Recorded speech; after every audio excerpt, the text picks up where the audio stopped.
Hello and welcome to another episode of Soul Talk Radio. So today we're going to be discussing the masks that we wear. So I talk about this in my book that's, by the way, it's getting released this Friday. I was going to share it at the end of the episode, but I'm so excited. The official release date is going to be this coming Friday, 7/14. The title of the book is Don't You Effing Dare. I can't say the bad word on a live. But it refers to a disruptor phrase that I will often tell myself, don't you dare, or don't you effing dare. When I start to think negatively, I'm flowing down a worrisome thought cycle, if I'm judging myself, judging somebody else, that sort of thing. When I catch myself in that moment, I'll use what I call a disruptor phrase to kind of jolt my system, and then I'll shift my thoughts to more truthful and positive thoughts. So that's what that title refers to.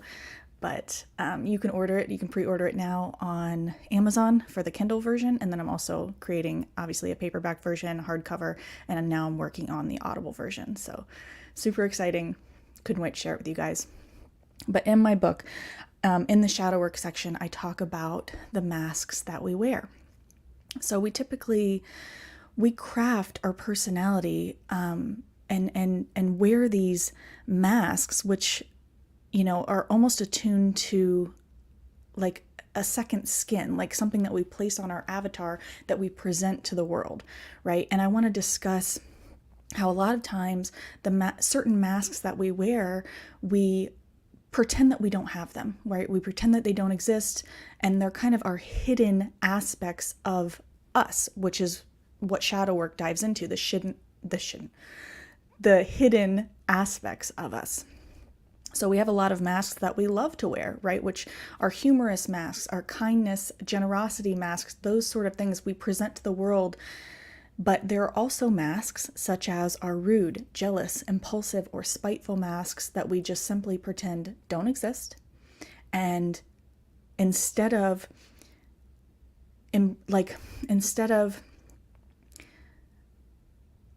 saying that they do exist, what we typically do is we hide them away and we point them out in somebody else. So I want to read a little bit from my book that helps to kind of describe this topic. So the chapter that I'm going to read from is called The Masks Analogy. And I'm not going to read the whole chapter. It's like a 4-page chapter. I'm going to read maybe 6 paragraphs, and I'm going to jump around a little bit, but I think this will help to explain this topic. So we all cultivate the personalities we present to the world. In a way, we can think of these personalities we craft as avatars. There are certain aspects of our personality that we hide away, since we perceive and deem those as bad or unacceptable aspects of ourselves. We symbolically lock the disowned parts of ourselves in a metaphorical closet and pretend they don't exist. These aspects of our ego are the masks we choose to present to the world and the masks we choose to hide from the world. Imagine that each person has a theater staging area within their minds, a space to get into costume and place on their preferred mask of the moment before presenting themselves to the world. On the walls of the staging area hangs many beautiful masks displayed like artwork. These are the masks we choose to wear and show to the world. These are the accepted parts of ourselves. These beautiful masks include our funny, silly, virtuous, patient, kind, appeasing, gregarious, generous, respectful, confident, and optimistic masks. Then in the back of the staging area is a dimly and dark lit, in the back of the staging area is a dark and dimly lit area housing a large, weathered trunk. This trunk is where we place our ugly, grotesque, and shameful masks. This is where we hide the disowned parts of ourselves. We hide them away, bury them, and lock the trunk door to pretend they simply don't exist. These masks include our rude, angry, vulgar, belligerent, aggressive, jealous, impatient, impulsive, pessimistic, greedy, hypocritical, manipulative, and spiteful masks. These are the masks we've been taught to hide or suppress. These are the dark aspects of our personality that we pretend simply don't exist. Jumping around a little. Each mask that we wear was crafted during a moment in our lives when we witnessed another person, such as our parents or our peers, wearing their mask, and we witnessed the love, praise, and admiration they received while playing that character. Therefore, we wanted that for ourselves. We made a carbon copy of their masks, placing this new version of ourselves onto the wall of masks to choose from. We love wearing these masks since they bring us praise, love, acceptance, and admiration that the ego seeks. Once again, jumping to another page. We become so attached to our masks, believing they are who we are. You may have a doctoral degree or be a member of a world-famous band or a particular society.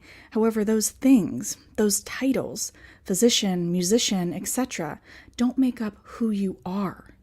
You are infinite consciousness expressing itself through human form, and the mind of this human form is always seeking acknowledgement, acceptance, love, understanding, to be heard and to be seen. It's always seeking to fulfill an essential need, to be loved, understood, safe, accepted, and connected. None of these things are bad. They are all part of the human experience. However, I believe there is profound healing when we realize that we may experience those things and those longings, but it's simply a function of the mind or an ego clinging to wanting, not actually who you are at your core. So I'll end there. So we wear these masks in every possible context. We wear them in our careers, when we're around our friends, and we can even wear masks depending on the certain hobbies that we enjoy. For example, I am a Star Wars fan. I got into the books when 7, 8, and 9, the movie 7, 8, and 9 came out, and so as an example, I have a Star Wars sticker on my car. So that's me participating in the mask of being a Star Wars fan. It's not actually who I am at my core, pure conscious awareness. It's just a mask that I'm wearing. And a lot of times we'll even do something to try and reach out to somebody else who we feel like is wearing that same mask. By purchasing that Star Wars sticker or a shirt that says Star Wars or something like that, we're almost subconsciously saying I like this thing. Are you like me? Sort of thing. So calling in other people who are wearing that exact same mask. And a lot of the masks that we wear, crafting the personality throughout our lifetime, it's done subconsciously. This is not a conscious thought that we're making, although sometimes it is. And I'll give you an example, which I talk about in my book. There was, I saw pictures of this room that was a meditation room, and it had all these bohemian lanterns and all these beautiful tapestries and colors. And I found myself, searching bohemian meditation room on Pinterest. That's still a mask that I'm choosing to participate in, right? The bohemian vibe. And again, there's nothing wrong with these things. There's nothing wrong with crafting the personality, but it's so helpful to realize the masks that we're constantly wearing, to realize I am not those things. I am the pure consciousness who is witnessing this avatar and this life unfold. And I mean, some masks, like my funny, humorous mask, I love wearing that mask, but it's still a mask. It's still a crafted part of my personality that's seeking love and admiration. They all are. But when we bring awareness to these masks, we're cultivating and strengthening the witness mind. So we're able to witness those things and those behaviors and see them as a seeking of an essential need that we're trying to meet. So again, the essential needs that I read within the book, love, acceptance, connection, that sort of thing. So I encourage you to try and, to cultivate more of this witness mind around the masks that we wear. Maybe trying to name the masks that you're wearing when you're noticing that you're wearing them. I do the same thing when I'm noticing certain aspects of my ego mind. I'll name that part of my ego. I have a name for my the perfectionist part of me. I call her Perfectionist Penelope. So when I'm, engaging in very perfectionistic thinking, this has to be perfect, blah, blah, blah, it's not perfect, oh my God, blah, blah, blah, I'll say, okay, Perfectionist Penelope's at it again.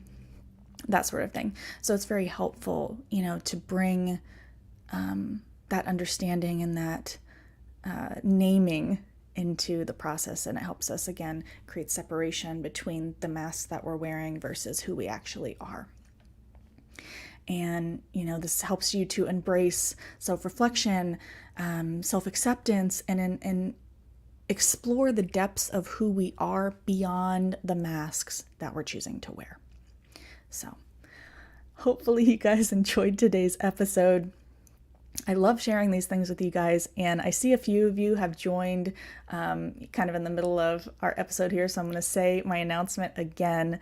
My book, Don't You Effing Dare, is going to be released this Friday, 7/14, and you can pre-order it on Kindle now. I'm also creating, obviously, the paperback version, hardcover, and I'm recording the Audible version now, so hopefully the Audible version will be released in the next few weeks while I finish that up. But thank you so much for joining me, as always. And if you're interested in a session with me, please visit my website, meganshirey.com. I'm also a meditation instructor on the Insight Timer app. I teach there every Sunday at 10 a.m. So you can either join us on the app, or I also live stream it on my Facebook page, Twitter, TikTok, those sort of things. If you enjoyed this episode, please like, share, comment, and subscribe, and please leave us a review. It helps us to reach more people and expand this community. And may you be happy, may you be well, may you be joyous and at ease, sending you infinite love and light. And until next time.